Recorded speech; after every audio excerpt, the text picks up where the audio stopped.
Well, it's the 29th of July 2007, and the reason why I say that is that it's interesting to know the date when you're looking at plants, which is what we're going to be doing because we're in the Polish Academy of Sciences Botanical Gardens at Powsin near Warsaw. First thing that I see here at the entrance is this plant that I've been looking at all summer, noticed recently and wondered what it was.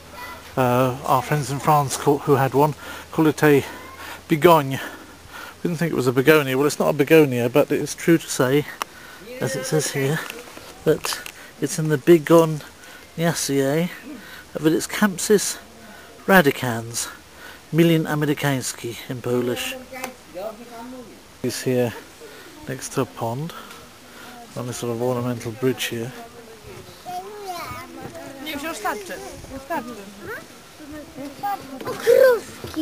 We've got a large shoal of fishes in there. I can get that a bit closer. It's like a shoal of piranhas.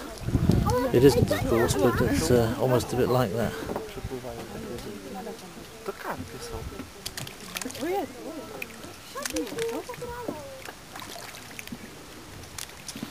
A little bit like goldfish without the gold. There's some very nice water lilies there.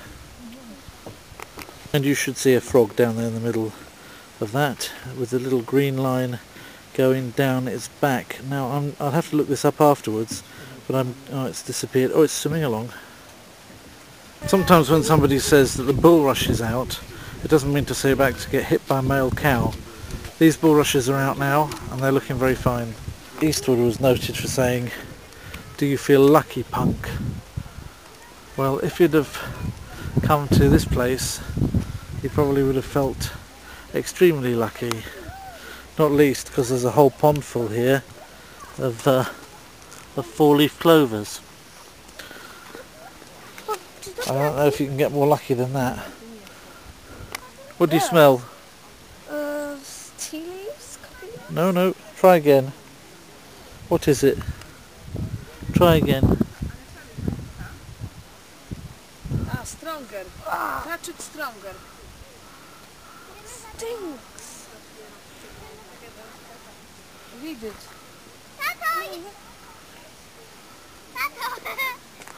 Hi. Yeah. Good. Yep, that's right. It's mint. One. What's this one? Think of old father. You've got an old father. Think you've got an old father, so think about old father. Old father. Old father. What is it? Maybe that'll get rid of you if I put the camera on you. Look away quickly. You call yourself old father. Yes, well I am Today older than I myself. can't believe myself, my ears. Can't smell anything. You can't smell that one. Can you smell it? Can't smell anything. Well, it's time. I can smell, but It's time, like old father time. That's why I say old father. Oh. Anyway, this is like it's called the Seguir carnation, or Dianthus seguiri. Looks like Ragged Robin to me. It looks like the one I photographed outside the Amish restaurant. But it's called Dianthus.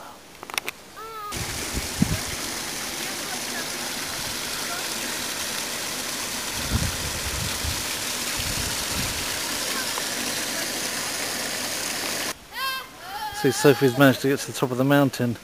Okay. Well, there's a saying in Polish, "Chłop jak dąb, jaje jak żołędzie."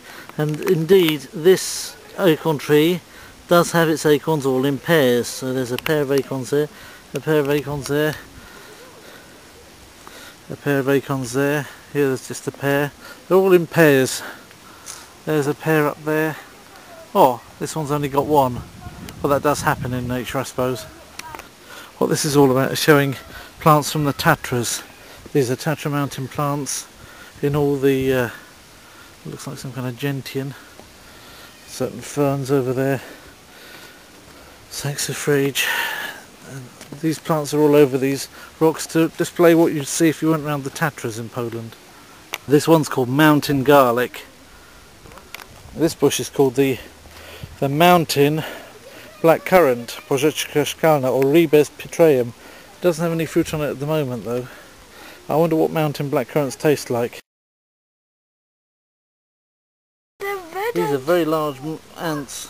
They're red and Yeah. Oh look, they've built a... Pamiętasz jak wczoraj żeśmy widziały takie wysokie? Did you go to the forest yesterday then? Did you go to Topory or whatever it's called? Dzisiaj jadłyśmy zupę grzybową, wiesz? Z grzybów, które żeśmy nazbierali. A big ant's nest.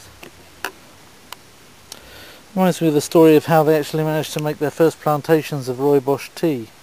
If you want to know that story, look up rooibos on Wikipedia. You'll find the story of how they used ants to find enough rooibos seeds to start the first plantations when they realised how healthy rooibos tea was, but the seed is very small and difficult to collect for humans, so they used ants to do it.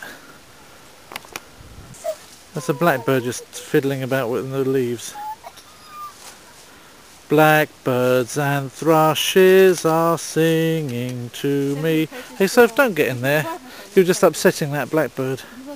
Singing so sweetly high up in a tree. What are they singing? I wish I could say. When winter comes they will all fly away. In the garden we've got these kind of difficult things to get through. You've got to push your way through azaleas. If you did this in the forest, you know, it's what you'd do if you wanted to get a tick. If you want a gold star, you'd do it backwards. If somebody gave you this as your Christmas tree, you'd say, hey, it's all wonky, it's all growing up in different directions. It's all gone wrong, but this particular species grows like that. A wonky Christmas tree. It's a garden of all the medicinal plants. They're all collected here together. All the thyme and the other things which have been used in medicine. All sources of menthol and other menthol cases. And it's all here in this medicinal garden. Balsams or whatever they're called. And you could say that the poppy here is also medicinal, giving opium, certainly used in medicine. This is sort of like plugged into somebody's bottom to stop diarrhea. Yes, that's the dill, which or the dill and fenugreek, which you put into the pickles when you pickle them. That's also very medicinal. This is chokeberry, which sounds a little bit like something which J.K. Rowling or whatever faces would have thought up, but it really is called chokeberry because if you, it's perfectly edible. It's actually very healthy, and it's farmed. But if you don't mix it with a lot of apple juice or blackcurrant juice, it's going to make you kind of think you're choking, because it has a very sort of constricting effect at the back of the throat. And its Latin name is Aronia melanocarpa, for those who are interested. This is called sempervivum, which means living forever. The idea is that these things never die, they just live forever. Of course, if the plant is a long-living plant, but what happens is that one vegetative offshoot will replace the other if it gets old, so that the colony is long-lasting. But it's not actually part of an elixir of life or anything like that.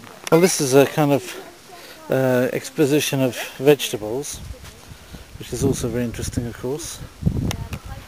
You want to be on YouTube? Okay, there you're on YouTube again. Yay! That's Saki on YouTube. What's this then? Fenelek. Fennel. Fenelek, wiesz? Fenugreek. Ale Feniculum vulgare. Yeah, Feniculum vulgare, yes. Very vulgar. got big sunflowers and huge great big cabbages.